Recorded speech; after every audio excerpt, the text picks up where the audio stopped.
Good day, Nathaniel. My name is Walter Young. I'm a member of Nathaniel. I'm a member of the BFG of MEM. It's my great honor to talk about 1 Kings chapter 18 and present one application from it. This chapter contains one of the most dramatic stories in the Old Testament, the contest between Elijah and the 450 prophets of Baal. There are three episodes in this chapter. First, talk with Ahab. The background actually starts from 1 Kings 16:29, when Ahab became one of the most wicked kings of Israel. He married a very wicked woman, Jezebel, and then led his people to worship her god, Baal. As a result, Elijah showed up in chapter 17 first, where he announced God's judgment to Ahab that there would be no rain on his ground for years. Subsequently, Elijah followed God's instruction to flee the country and hide himself.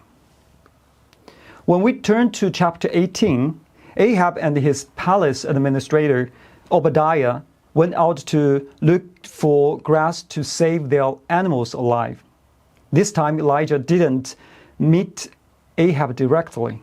Instead, he met Obadiah first and asked him to arrange a meeting with Ahab. Obadiah was serving the Lord in secret. He had protected 100 prophets of God from killing by Jezebel. Ahab called Elijah troubler of Israel when he saw him again. However, Elijah refuted him and argued that actually Ahab and his father's house were the troublers of Israel because they have abandoned God's commandments and followed the Baals. Ahab adopted Elijah's proposal to gather his people to Mount Carmel to witness a contest between Elijah and the 450 prophets of Baal. Elijah would use this contest to show Ahab and his people who the true God is, the Lord or Baal.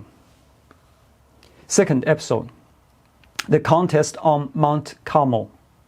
In front of the people of Israel, Elijah asked them a critical question.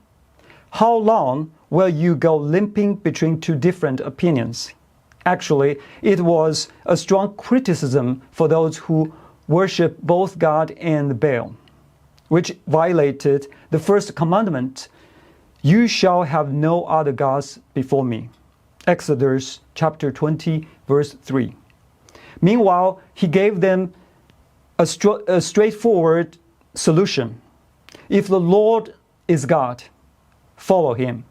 But if Baal, then follow him. Next, he presented them the rules.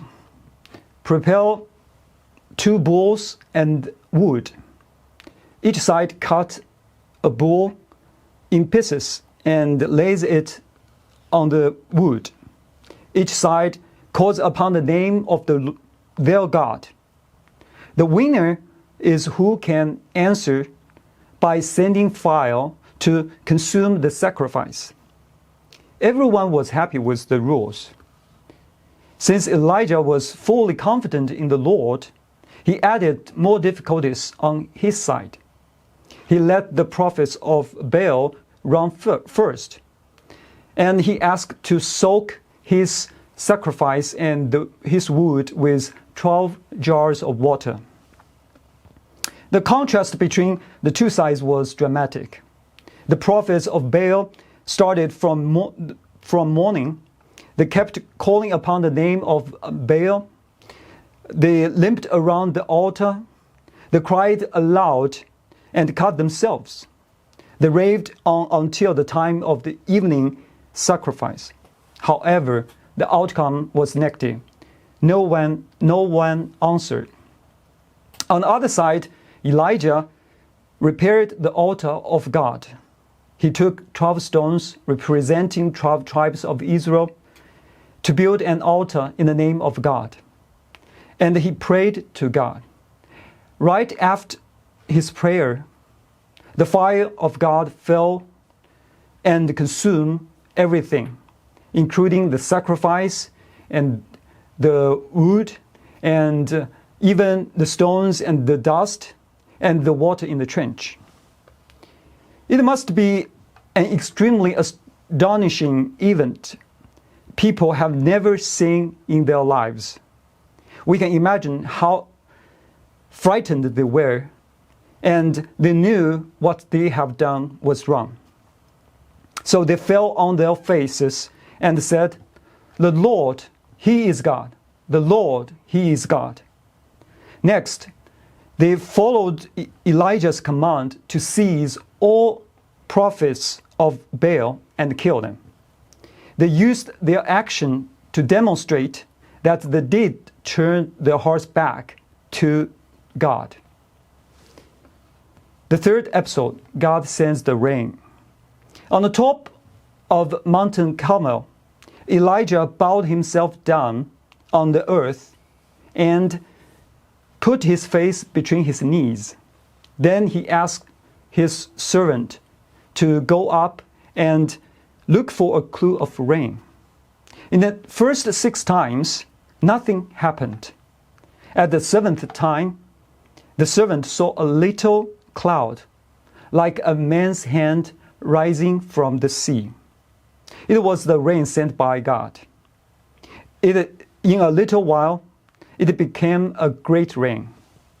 In the end of the chapter, Ahab rode his chariot and went to Jezreel before the heavy rain could stop him.